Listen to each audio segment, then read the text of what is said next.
Hello students, welcome to CBSE and WB tuitions. आज हम लोग स्टार्ट करने वाले हैं आपके साइंस का chapter number 4, sorting materials into groups. ठीक है, उसके पेज 28 तक हम लोगों ने कर लिया था। पेज 28 के अपीयरेंस से हम स्टार्ट करेंगे। तो पिछले वीडियो में हम लोगों ने क्या देखा था कि हमारे बहुत सराउंडिंग्स में बहुत सारे मटेरियल्स हैं एंड वो मटेरियल्स बहुत चीजों में डिवाइड किया गया है। जैसे कि कुछ प्रोडक्शन के ऊपर, जैसे कि ऊट से जो जो चीजें बनती है उसको एक सॉर्टिंग किया गया है, एक साथ रखा गया है। फिर सोचिए कि गम किस प्रोडक्ट में यूज होता है उसके हिसाब से हम लोगों ने सॉर्टिंग किया था। तो ऐसे कुछ प्रोडक्ट्स हम लोगों ने सॉर्टिंग करके रखे हैं। फिर प्लेट किस किस चीजों से बनता है। ठीक है, प्लेट बनता है। एक चीज देखिए कि ऊट से क्या क्या बनता है। ऊट से बनता है chair, table and pen stand and etcetera, ये सब बनता है। एक तरफ ऊट से क्या क्या चीजें बनता है, दूसरी तरफ कि प्लेट किस किस चीजें से बनता है। इसमें है कि एक प्रोडक्ट से हम कितने कितने चीज बना सकते हैं और दूसरी तरफ क्या है, एक चीज हम कितने प्रोडक्ट से बना सकते हैं। ठीक है, समझ रहे हो आप कि प्लेट किससे बनता है, प्लास्टिक से बनता है, वुड से भी बनता है, फिर मिट्टी से भी बनता है। तो बहुत सारे मटेरियल से बनता है एंड वुड एक मटेरियल है उनमें से। वुड में उस मटेरियल से वुड जैसा कि मटेरियल जो है, तो उस मटेरियल से क्या क्या चीजें बनते हैं, इतने सारे चीजें बनते हैं। तो दो डिफरेंट चीजें हैं। तो वो हम लोगों ने पिछले क्लास में करा था, प्रॉपर्टीज करा था। मटेरियल्स का प्रॉपर्टीज क्या क्या है, प्रॉपर्टीज के ऊपर डिपेंड करके हम मटेरियल यूज करते हैं। अब अपीयरेंस आएंगे। Materials usually look different from each other. जो मटेरियल्स हम यूज करते हैं, जैसे कि सोचिए कि वुड ही सोचिए, वुड मेटल, वुड और मेटल में तो डिफरेंस होगा। फिर डिफरेंट टाइप का मेटल होता है, जैसे कि आयरन होता है, गोल्ड होता है, वो दोनों मेटल है। तो वो दोनों मटेरियल्स डिफरेंट तरह के दिखते हैं। ठीक है, तो डिफरेंट लुक भी होता है डिफरेंट मटेरियल्स का। पेपर का मतलब लुक अलग है, वुड का लुक अलग है। ठीक है, would looks very different from iron. तो यहाँ पे देखिए आयरन के साथ डिफरेंस किया गया है। Iron appear different from copper और एल्यूमिनियम। फिर आयरन यहाँ पे देखा गया है कि वुड मेटल से अलग है। मेटल के अंदर क्या क्या आता है, आयरन आता है, कॉपर आता है, एल्यूमिनियम आता है, ये सब आयरन है, सॉरी मेटल है। तो आयरन जो मेटल है वो फिर कॉपर एंड एल्यूमिनियम से अलग है। तो इसका कैटेगरी अलग है। At the same time, there may be some similarities between iron, copper and aluminum that are not there in wood. जब हम देख रहे हैं कि वुड से आयरन अलग है, कॉपर अलग है, एल्यूमिनियम अलग है, उसी टाइम हम ये भी देख सकते हैं कि कॉपर, आयरन एंड एल्यूमिनियम में कुछ ना कुछ सिमिलरिटी जरूर है। तो क्या सिमिलरिटी है वो थोड़ा हम देख लेते हैं कि आयरन एक मेटल है, कॉपर भी एक मेटल है, एल्यूमिनियम भी एक मेटल है। आयरन से भी हम कढ़ाई बना सकते हैं, कॉपर से भी हम कढ़ाई बना सकते हैं, एल्यूमिनियम से भी हम कढ़ाई बना सकते हैं। तो ये सोचिए कि एक मेटल है, आयरन का रॉड है सोचिए, तो ये पीट के हैमर से ऐसे पीट के ये एक फ्लैट प्लेट, सिंपल सा प्लेट बना सकते हैं। उससे कुछ मटेरियल्स हम बना सकते हैं, थीन प्लेट लाइक स्ट्रक्चर हो जाएगा। वो कॉपर से भी होगा, एल्यूमिनियम से होगा, लेकिन वो वुड से नहीं होगा। अगर अब आप वुड को हैमर से ऐसे मारोगे ज्यादा तो वो वुड ब्रेक कर जाएगा। तो ये चीजें, ये गोल्ड में भी होता है, सेम प्रॉपर्टी गोल्ड में है। तो ये एक मेटल का प्रॉपर्टी है, मेटल का प्रॉपर्टी में ऐसा कुछ होता है। तो कॉपर, एल्यूमिनियम, आयरन ये सेम कैटेगरी में आता है, मेटल कैटेगरी। ठीक है, ये हम बाद में देखेंगे। अब एक्टिविटी 3 में चलते हैं। Collect small pieces of different materials, paper, cardboard, wood, copper wire, aluminium sheet, chalk. तो आपको ये पीस कलेक्ट करना है, different materials. Do any of this appear shine, इनमें से कौन सा साइन ही होगा। तो एल्यूमिनियम एक मेटल है, हमेशा याद रखिएगा कि मेटल हमेशा साइन करता है। ठीक है, पेपर का रफ है, रफ टेक्सचर है, ये साइन ही नहीं है। साइन मतलब जैसे कि अगर लाइट इसमें स्ट्राइक करेगा तो रिफ्लेक्ट होके आएगा। हाँ, इसमें भी लाइट रिफ्लेक्ट होके आ रहा है, नहीं तो हम ये सब लेटर्स नहीं पढ़ सकते थे। लेकिन जैसे कि ये देखिए, पेपर और ये गोल्डन जो कैप है, ये तो मेटल का बना हुआ है। तो ये गोल्डन कैप में कौन सा साइन कर रहा है, ये गोल्डन कलर, या फिर ये इसमें और पेपर में क्या साइन कर रहे हैं। यह भी सोचिए कि सोचिए नहीं, ये भी देखिए ब्लैक कलर का है एंड ये भी ब्लैक कलर का है, लेकिन ये तो साइन कर रहा है। क्यों साइन कर रहा है, क्योंकि ये मेटल या फिर स्टोन से बना है। लेकिन पेपर साइन नहीं कर रहा है। ठीक है। तो पेपर एक रफ सरफेस है। ओके, तो तो यहाँ पे बोला गया है कि कौन सा साइन करता है। पेपर साइन नहीं करता है, कार्डबोर्ड साइन नहीं करता है, फिर वुड साइन नहीं करता है, कॉपर वेयर एक मेटल है, कॉपर एक मेटल है तो कॉपर वेयर साइन करेगा, एल्यूमिनियम शीट साइन करेगा, चॉक साइन नहीं करेगा। Separate the shiny materials into a group, तो आपको ये सेपरेट कर लेना है। ठीक है, मैंने तो बता ही दिया, आप सेपरेट कर लीजिए। Now observe as the teacher cuts each material into 2 pieces. अब हर एक मटेरियल एक टीचर अपने आप कट करेंगे, तो आपको वो देखना है। And look at the freshly cut surface. अगर जब कट करेंगे तो आपको वो फ्रेशली कट, जो यहाँ से अगर मैंने कट लगाया तो यहाँ पे जो सरफेस आएगा वो सरफेस हमको ध्यान से देखना है। Does the freshly cut surface of some material ever shiny. कुछ मटेरियल्स का देखना जो कट सरफेस है वो भी साइन करेगा। Include this object also in the group of shiny materials, आपको वो इंक्लूड करना है। तो वो आपके प्रैक्टिकल में होगा, स्कूल में अगर प्रैक्टिकल हुआ कि ऐसा कुछ हुआ कि आपके टीचर्स ऐसे कट कर दिए, तो आप देख सकते हैं कि अंदर में कौन सा प्रोडक्ट साइन करता है, कौन सा नहीं करता है। मैं फिर भी एक छोटी सी एग्जाम्पल से बता देती हूँ कौन सा साइन करेगा। पेपर साइन नहीं करेगा, पेपर आप घर पे भी ट्राई कर सकते हैं, कार्डबोर्ड भी घर पे कर सकते हैं। वुड भी साइन नहीं करेगा, हाँ कॉपर वेयर साइन करेगा, एल्यूमिनियम शीट साइन करेगा। ठीक है।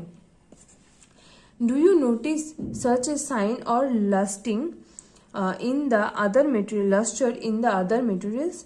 तो आप लोगों ने क्या देखा कि बाकी जो सारे चीजें थे, चौक है, वुड है, उनमें साइन क्यों नहीं कर रहा है? साइन क्यों नहीं कर रहा है उसमें साइन इसलिए नहीं कर रहा है क्योंकि वुड, पेपर, ये सब जो चीजें हैं उनमें रफ सरफेस होता है। मैं ये हालांकि आपके इस चैप्टर में नहीं है, आपके सिलेबस में भी है, थोड़ा बहुत है लेकिन बाद में है, लेकिन मैं थोड़ी आपको नॉलेज दे देती हूँ।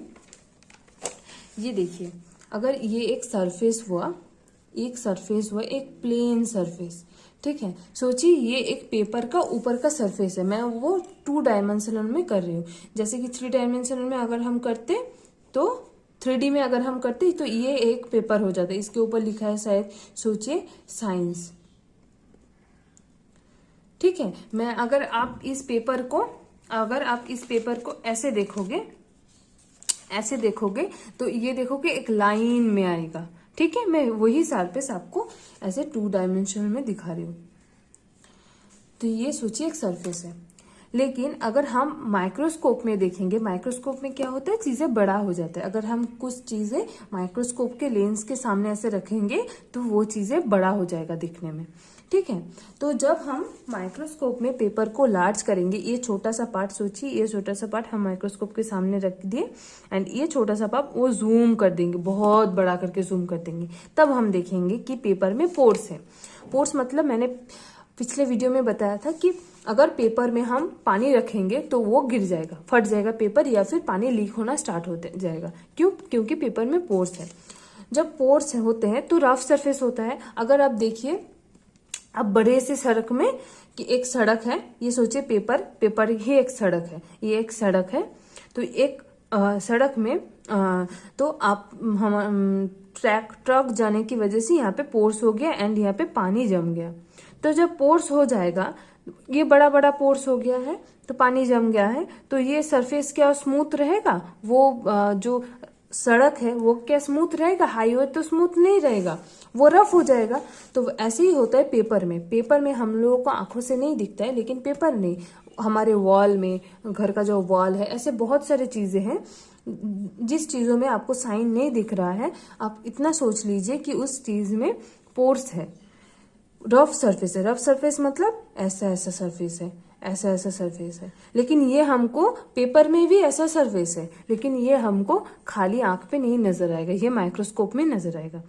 तो इसलिए साइन, जब लाइट आता है तब ये डिफ्रैक्ट हो जाता है। कोई लाइट यहाँ से चला जाता है, कोई लाइट यहाँ पे अंदर आ जाता है, ऐसे चला जाता है, तो इसलिए ये रफ सरफेस, ये साइन नहीं करता। लेकिन जो स्मूथ सरफेस होते हैं, जैसे कि मेटल का सरफेस, ये सोचिए एक मेटल का सरफेस है, मेटल का सरफेस है, तो जब लाइट आता है, सोचिए ये लाइट रे है, आ रहा है लाइट रे, तो ये अपने आप एक पैरेलल मतलब पता है ना आपको, जो दोनों लाइंस अगर हम ड्रॉ करेंगे लेकिन वो कभी मीट नहीं करेंगे। एक लाइन ऐसे जाएगा तो दूसरा लाइन ऐसे ही जाएगा, तो वो कभी मीट नहीं करेगा। तो इसको कहते हैं हम पैरेलल लाइंस। क्यों कहते हैं? क्योंकि इसके, और सोचिए कि ये लाइन और इस लाइन के अंदर ये जो डिस्टेंस है, ये डिस्टेंस 3 सेंटीमीटर है, लेकिन ये जब ट्रेवल करके आगे जाएगा ये दोनों लाइन, तब भी 3 सेंटीमीटर रहेगा। तो ये दोनों लाइन कभी मीट नहीं करेगा। ठीक है, तो ये लाइन अगर मीट नहीं किया, तो अगर हम इस लाइन को एक लाइट मानते हैं कि लाइट का सोर्स यही है, एक टॉर्च, अगर सोचिए कि एक टॉर्च है, टॉर्च से हम जब लाइट देते हैं तो लाइट तो ट्रेवल करता है, यहाँ से तो जाना होगा, टॉर्च से निकल के किसी वॉल पे तो लगना होगा। ये वॉल है सोचिए, तो ये लाइट जो ट्रेवल करेगा, ये लाइट भी उतना ही ट्रेवल करेगा। ये दोनों लाइट कभी मीट नहीं होगा। तो ऐसे ही होता है कि एक लाइट अगर ऐसे आता है तो दोनों लाइंस पैरेलली, तो वो पैरेलली रिफ्लेक्ट करता है अगर वो स्मूथ सरफेस हुआ। स्मूथ सरफेस किसका है? ग्लास का है, फिर मेटल्स का है, तो इसलिए वो चीजें ज्यादा साइन करते हैं। तो ये याद रखना कि जो चीजें साइन करता है उसका सरफेस स्मूथ होता है। मैंने ये छोटा सा आपको बता दिया वीडियो के अंदर। फिर हो गया आपका ये वाला पार्ट हो गया। Materials that have much lustre are usually metals. तो जो मटेरियल्स में लस्टर है, मतलब साइन करता है, वो यूजुअली मेटल्स होता है। मेटल्स क्या क्या है आपके यहाँ पे? Iron, copper, aluminium and gold are examples of metals. तो ये आपको याद रखना है। Some metals often lose their shine and appear dull because of the action of air and moisture on them. कुछ मेटेरियल्स आपका अपना जो साइन है वो लूज कर जाता है। क्यों लूज कर जाता है? अगर आप लोहे के गेट देखेंगे, लोहा अगर जब आप ठीक से नया लोहे का गेट लगवाएंगे तब देखना कि वो बहुत साइन करता है, लेकिन वो जब पुराना हो जाता है ना, तब जो मॉइस्चर है ना, हवा में मॉइस्चर की वजह से उसका सरफेस बहुत रफ हो जाता है। रफ होने के कारण उसका साइन भी चला जाता है। तो लस्टर, साइन को ही लस्टर कहा जाता है, तो लस्टर चला जाता है। चिकनाई जिसको कहते हैं, लस्टर मतलब वही है, चिकनाई चला जाता है। वी देयरफॉर नोटिस, तो किसके लिए जाता है? अपीयर डल किसके लिए होता है? ये आपको एग्जाम में पूछ सकता है कि व्हाई द साइन और the lustre of metal are often loosen. किस लिए होता है? Because of the action of air and the moisture in them. ठीक है, We therefore notice the luster only on their freshly cut surface। तो हमको वो लस्टर कहाँ दिखेगा? जब एक आयरन का रॉड है, हम बीच में से काटेंगे तब दिखेगा वो साइन।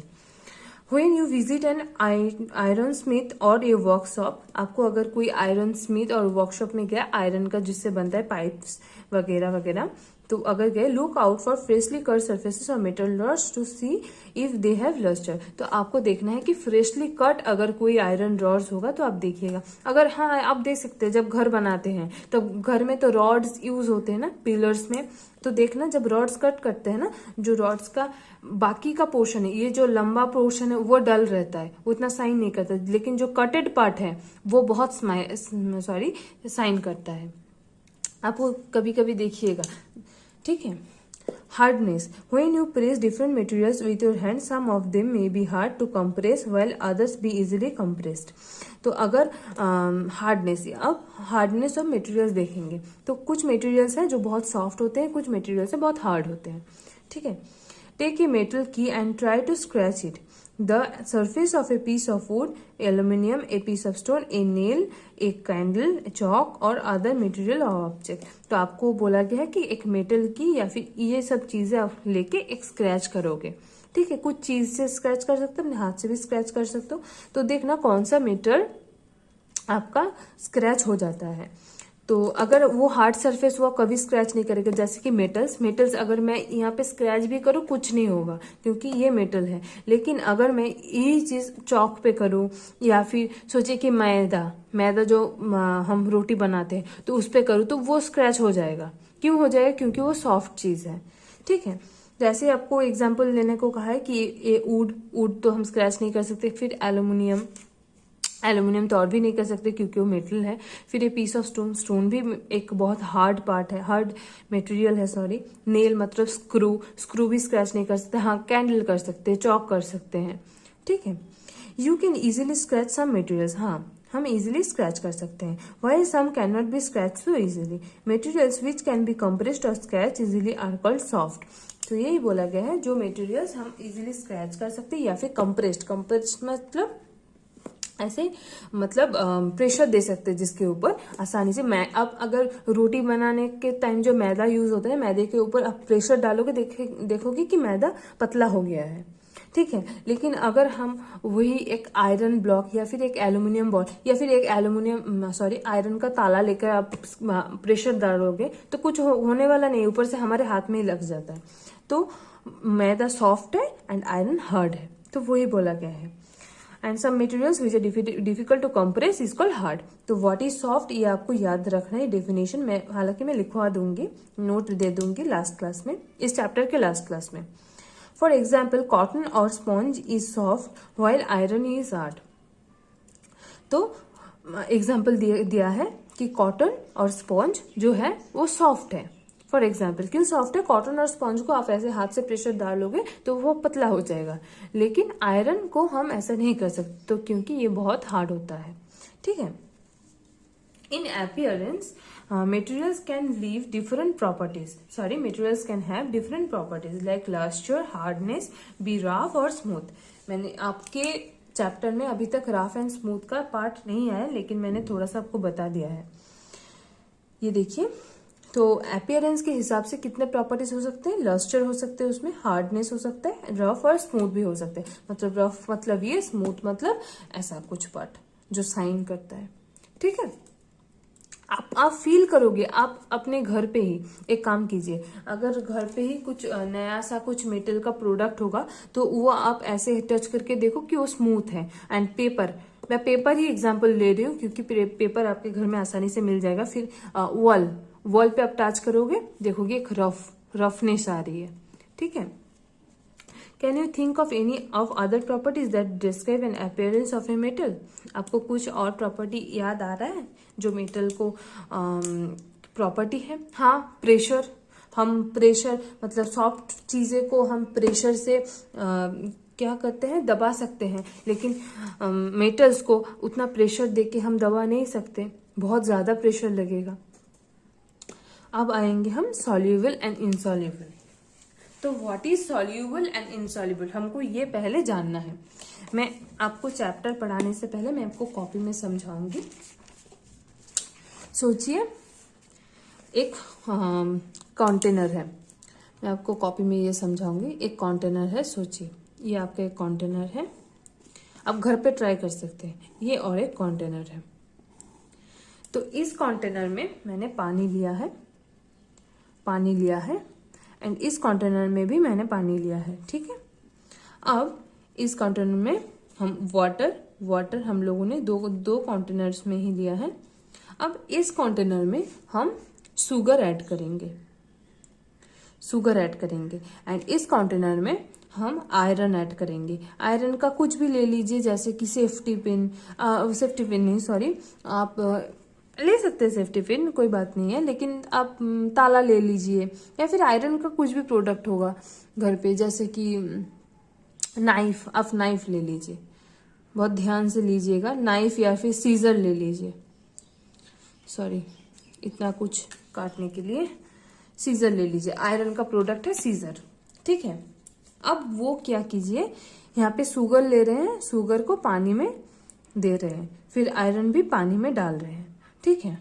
अब थोड़ी देर बाद हम लोग क्या देखेंगे कि शुगर यहाँ पे दिख नहीं रहा, जो शुगर हम लोगों ने यहाँ पे डाला था पानी में, वो शुगर हमको दिख नहीं रहा। क्यों? क्योंकि वो शुगर पानी में घुल गया है, ठीक है। लेकिन इस तरफ देखना कि आयरन का जो सीजर्स हमने लिया था, ये सीजर्स अगर हम लोगों ने लिया है, आयरन का सीजर्स हम लोगों ने लिया है, तो वो सीजर्स क्या होगा, सॉल्यूबल नहीं हो, वो ऐसा का ऐसा पानी के नीचे पड़ा रहेगा। क्यों पड़ा रहेगा? वो सॉल्यूबल नहीं है। तो सॉल्यूबल का मतलब क्या है? सॉल्यूबल का मतलब यही है कि जो प्रोडक्ट, एक सॉल्यूबल प्रोडक्ट कौन सा है? What is a soluble substance? The substance which is easily dissolved. Dissolve मतलब घुल जाना, dissolve, which is easily dissolved in solvent. अब solvent क्या है? आपको 3 टर्म सीखना है। एक है सॉल्यूशन, एक है सॉल्यूशन। सॉल्यूशन का मतलब क्या है बताती हूं मैं आपको। Solvent plus solute. तो व्हाट इज सॉल्यूशन? सॉल्यूशन क्या है? आप सोचिए एक नींबू पानी बना रहे हैं, ठीक है। एक हम लोगों ने एक नींबू पानी नहीं, सिर्फ चीनी और पानी और कुछ नहीं। एक ग्लास में ये सोचिए एक ग्लास है, एक ग्लास में हम लोगों ने क्या लिया है? Sugar and water.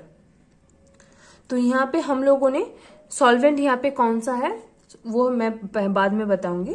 तो इस ग्लास में शुगर ज्यादा है कि वाटर ज्यादा है? एक ग्लास पानी में आप सोचिए ना, एक ग्लास पानी में आप थोड़ा सा शुगर डाल रहे हैं एक शरबत बनाने के लिए। पहले हम शुगर डाल रहे हैं तो वो पहले घुल लेंगे, फिर उसके बाद हम कुछ और चीजें डालेंगे, नींबू पानी या फिर नींबू वगैरह कुछ डालेंगे। तो ये सोचिए एक ग्लास है, इस ग्लास में हम लोगों ने पानी लिया था, थोड़ा सा शुगर हम लोगों ने यहाँ पे डाल दिया। तो इसमें ज्यादा क्या है? पानी है। तो सॉल्वेंट हो गया हमारा वाटर। तो शुगर वाटर में सॉल्वेंट हो गया वाटर, प्लस सॉल्यूट क्या है? शुगर। सोल्यूशन क्या है? सोल्यूशन है शरबत। हमेशा याद रखना, सोल्यूशन है शरबत। उस शरबत में सबसे ज्यादा जो चीजें होगी वो होगा solvent that is mainly liquid from water, and solute होगा जो सॉलिड चीज उनमें घुल जाएगा। लेकिन यहाँ पे इस एग्जाम्पल पे जब हम लोगों ने आयरन लिया था, तब आयरन के इसमें डिजोल्व हो रहा है, मतलब इसमें घुल जा रहा है? नहीं घुल रहा है। तो हम यहाँ पे नहीं कह सकते कि ये एक सॉल्यूशन है। वो तो आयरन का सीजर यहाँ पे पड़ा है, तो हम ये नहीं कह सकते कि ये सॉल्यूशन है। तो इसके लिए ये एग्जाम्पल नहीं होगा, लेकिन इसके लिए ये एग्जाम्पल होगा। जैसे कि मैं और एक डिफरेंस दिखा रही हूँ आपको। जैसे देखिए कि अच्छा, जैसे कुछ डिफरेंस अब बताइए। मैं एग्जाम्पल ले रही हूँ जो वो है फॉग। फॉग मतलब क्या है? फॉग मतलब है कुआशा, जिसको कहते हैं कि सुबह सुबह होता है। सुबह सुबह क्या होता है कि वेदर बहुत ठंडा ठंडा रहता है, एंड हमारे एयर में आपको वाटर ड्रॉपलेट्स मिलेंगे, ठीक है। तो फॉग क्या है? फॉग एक सॉल्यूशन है। सॉल्यूशन क्या क्यों है? सॉल्यूशन में सॉल्वेंट कौन सा है? सॉल्वेंट है एयर, एंड सॉल्यूट क्या है? सॉल्यूट है वाटर। फॉग मतलब आपको पता है फॉग है। फॉग में एयर सॉल्वेंट क्यों मैंने बताई? क्योंकि एयर में वाटर पार्टिकल्स, छोटा छोटा पार्टिकल्स घूम रहे हैं। जो आप सोचिए ना, क्लाउड, फॉग में हम क्लाउड लेते हैं, जैसे कि क्लाउड में क्या है? क्लाउड में तो वाटर हमको नहीं दिखता है ज्यादा, तो वाटर, तो उनमें क्या है? मेन चीज क्या है? एयर। जो वेपर ही सोचिए आप लोग, वेपर और इजी कर देती हूँ मैं। वेपर एक सोल्यूशन है, ये आपको शायद पता नहीं है, लेकिन आपको ये अब सोचिए ना। जैसे देखिए आप एग्जांपल लीजिए कि वेपर क्या है? वाटर वेपर, वो वाटर से निकल के ऊपर आता है। लेकिन वो जो वेपर, आप एक कंटेनर में अगर वेपर को बंद करेंगे तो आपको क्या दिखेगा? वेपर का पानी का ड्रॉपलेट तो आपको नहीं दिखेगा, तो क्या दिखेगा? एयर है उसमें। तो एयर ज्यादा है, वाटर कम है, इसीलिए तो एयर हो गया हमारा सॉल्वेंट एंड वाटर हो गया हमारा सॉल्यूट। तो ये दो इंपॉर्टेंट एग्जाम्पल्स हैं। ये आपके सिलेबस में है कि नहीं हम आगे देखेंगे, लेकिन ये आपको समझने के लिए बहुत इंपॉर्टेंट है। जैसे सेम चीज है क्लाउड में, सेम चीज है फॉग में। ये सेम तीनों के लिए एक ही एग्जाम्पल क्या है? एयर ज्यादा है, that is solvent, and water is less, so it is solute. तो सॉल्युबल एंड इंसॉल्युबल क्या होता है? जैसे कि आयरन एक इंसॉल्युबल प्रोडक्ट है। क्यों? क्योंकि वो वाटर में घुल नहीं गया, डिजोल्व नहीं हो गया, तो iron is insoluble in water. Okay. Collect samples of some solid substances such as sugar, chalk powder and sawdust. Take 5 glasses or beakers. Fill each one them with 2/3 of with water. तो आपको ये सब चीजें लेना है, and वो 5 glasses में 5 चीजें आपको ऐड करना है पानी में। Add a small amount of spoonful of sugar at the first glass, salt to the second. Similarly, add small amount of other substances to the other glass. Stir the contents of each them with a spoon. Wait for few minutes. तो आपको क्या करना है, 5 glass लेना है, 5 glass में 5 चम्मच मतलब 1 ग्लास में शुगर, 1 ग्लास में सॉल्ट, 1 ग्लास में चॉक पाउडर, तो आपको ऐसे करके मिलाना है। फिर उसके बाद देखना है कौन सी चीजें पानी में घुल जाती है, कौन सी चीजें पानी में सेटल हो जाती है। आइदर नीचे सेटल हो जाएगा और ऊपर सेटल हो जाएगा, लेकिन सेटल हो जाएगा, आपको दिखेगा क्लियरली। ठीक है, जो डिसअपियर हो जाएगा, जो दिखाई नहीं देगा, तो वो डिजॉल्व हो गया है, मतलब वो घुल गया है पानी में, वो हमको दिखाई नहीं दे रहा है, तो वो हो जाता है हमारा सोल्यूबल सब्सटेंस। तो आपको ये 4.3 टेबल आपको ये करना है, ये आप घर पे कीजिए, आपका होमवर्क है। मैं अगले क्लास में ये आपको बता दूंगी टेबल से। ठीक है, तो आज का क्लास यही खत्म होता है। तो अगर आपको कोई प्रॉब्लम हो रही है समझने में, तो आप प्लीज कमेंट करके बोलिए। एंड अगर कमेंट में रिप्लाई नहीं आ रहा है तो आप लोग प्लीज ईमेल कीजिए, ईमेल मैंने स्क्रीन पे मेंशन किया है। अगर आप लोगों ने अभी तक चैनल को सब्सक्राइब नहीं किया है, प्लीज जाके पहले सब्सक्राइब कर दीजिए। एंड हम मिलते हैं आपको अगले वीडियो में, तब तक के लिए थैंक यू सो मच।